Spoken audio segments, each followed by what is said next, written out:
রাত্রিবেলা স্ত্রীর সাথে সহবাস করে ফেলছেন, এখন লোক লজ্জার ভয়ে অনেকে ফরজ গোসল করতে চায় না, কিন্তু ফরজ গোসল না করে সেহরি খাওয়া যাবে কিনা? আমাদের মা বোনদের মধ্যে বিশেষ করে একটা কুসংস্কার আছে, ফরজ গোসল না করে এই কাজ করা যাবে না, ওই কাজ করা যাবে না, ঘরের কোনো কিছুতে হাত দেওয়া যাবে না, কাপড়েও হাত দেওয়া যাবে না, হাঁটা যাবে না, ওই নিচে কাপড় বিছিয়ে তারপর হাঁটতে যায়, এরকমও কিন্তু অনেক কুসংস্কার আছে।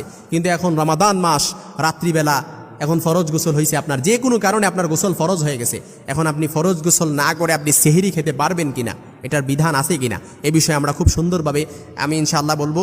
শেখ আব্দুল্লাহ বিন বাজ রাহিমাহুল্লাহ, সৌদি আরবের প্রখ্যাত স্কলার, উনি ওনার ফতুয়ার মধ্যে উনি খুব সুন্দরভাবে উল্লেখ করেছেন, ফতুয়া শেখ বিন বাজের মধ্যে উনি কোট করেছেন, সেখান থেকে আমি নকল করেছে আপনাদেরকে বলছি। অর্থাৎ ইসলাম সবসময় মনে রাখবেন, ইসলাম হচ্ছে স্বভাবজাত ধর্ম, পবিত্রতা ও পরিচ্ছন্নতার ব্যাপারে ইসলাম সবচাইতে বেশি গুরুত্ব দিয়েছে। সেজন্য আল্লাহ রাসূল সাল্লাল্লাহু আলাইহি সাল্লামের হাদিস, আত-তুহুরু শাত্রুল ঈমান, পবিত্রতা হচ্ছে ঈমানের অঙ্গ। এজন্য আপনি এখন